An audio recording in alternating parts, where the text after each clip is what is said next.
بتحبي الحلبة وعايزة تستفيدي منها وتاخدي كل فوايدها في جسمِك، وفي نفس الوقت ما بتحبيش ريحتها ومش عايزة تشربيها علشان ريحتها، تعالي أقول لِك على طريقة حلوة جدًا. هاتي ربع كيلو من الحلبة، نقّيه واغسليه كويس، وبعد كده افرديه على صينية واسعة وسيبيه 5، 6 ساعات ينشف ويتجفف تمامًا من المَيّة بتاعته. بعد الحلبة ما تنشف وتلاقيها حلوة مفرفطة في إيدِك كده، حطيها في طاسة على نار هادية لمدة 5 دقايق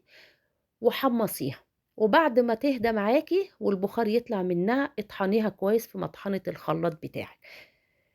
هتبقى معاكِ بودر وناعمة وجميلة كده، وهتلاقي ريحتها بقت حلوة جدًا، وأمّا تيجي تستخدميها هنستخدمها تحطيها في الفنجان بتاعِك، حطي معلقة صغيرة مليانة